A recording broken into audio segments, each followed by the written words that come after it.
വൈരാഗ്യമാണ്, രക്ഷപ്പെട്ടതിന്റെ സന്തോഷമല്ല. മഞ്ജുവിന് സംഭവിച്ചത് ഇന്ന് കാവ്യയ്ക്ക്.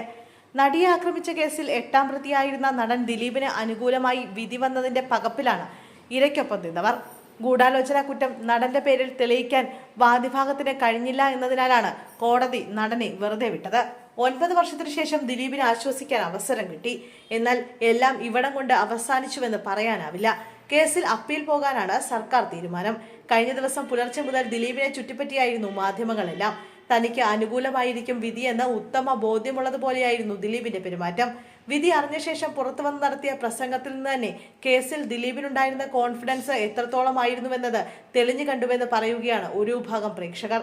അതുവരെ ഉണ്ടായിരുന്ന കൂൾ ആറ്റിറ്റ്യൂഡ് മാറി ദിലീപ് പിന്നീട് വൈരാഗ്യ ബുദ്ധിയോടെ പെരുമാറിയതായാണ് തോന്നിയതെന്ന് ചിലർ കുറിച്ചു.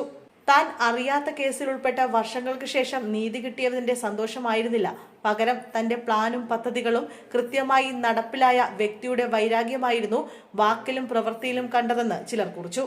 മുൻ ഭാര്യ മഞ്ജു വാര്യരെ സോഷ്യൽ മീഡിയയ്ക്ക് കടിച്ചു കീറാൻ ഇട്ടുകൊടുക്കുന്ന തരത്തിലുള്ള പരാമർശങ്ങൾ നടത്തിയതും സംശയങ്ങൾ ജനിപ്പിക്കുന്നുണ്ടെന്ന് കുറിച്ചവരുണ്ട്. വിധി വന്ന ഉടനെ മാധ്യമങ്ങൾക്ക് മുന്നിൽ പ്രത്യക്ഷപ്പെട്ട് ദിലീപ് മഞ്ജുവിനെ കുറ്റപ്പെടുത്തിയത് കണ്ടപ്പോൾ ഞെട്ടിപ്പോയി.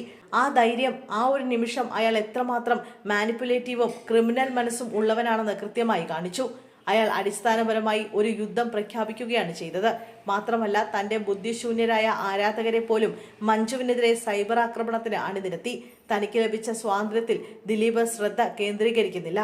പകരം ഭാവിയിൽ മഞ്ജു വാര്യർക്ക് ഒരു സമാധാനവും ഉണ്ടാകില്ലെന്ന് ഉറപ്പാക്കാൻ അയാൾ ഉടൻ തന്നെ അവരെ കുറ്റപ്പെടുത്തുകയും അവരുടെ പേര് വലിച്ചിഴക്കുകയും ചെയ്തു. ദിലീപ് വളരെ അപകടകാരിയാണ്. കാവ്യ മാധവനെ ദിലീപ് മാറ്റിയെടുത്ത് തനിക്കൊപ്പം നിർത്തിയിരിക്കുകയാണ്. പണ്ട് മഞ്ജുവിന് ആ ചെറിയ പ്രായത്തിൽ സംഭവിച്ചതും ഇത് തന്നെയാണ്. അതിനാലാണ് ഇരുവരും പ്രണയത്തിലായതും വിവാഹം കഴിച്ചതും.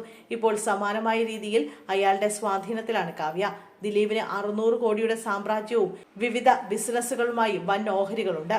മകൾ ഉൾപ്പെടെ അയാളുടെ ജീവിതത്തിലെ എല്ലാ സ്ത്രീകൾക്കും അദ്ദേഹത്തോടൊപ്പം നിൽക്കുകയല്ലാതെ മറ്റു മാർഗമില്ലെന്ന് തോന്നുന്നു. ദിലീപിൽ നാർസിസ്റ്റിന്റെ ലക്ഷണമുണ്ട് എന്നിങ്ങനെയും ചിലർ തങ്ങളുടെ കാഴ്ചപ്പാടുകൾ പങ്കുവച്ചു കുറിച്ചു. കേസിൽ വിധിയായതോടെ അമ്മ മഞ്ജു വാര്യരെ മകൾ മീനാക്ഷി പൂർണ്ണമായും ജീവിതത്തിൽ നിന്നും ഒഴിവാക്കിയെന്നും ചിലർ കുറിച്ചു.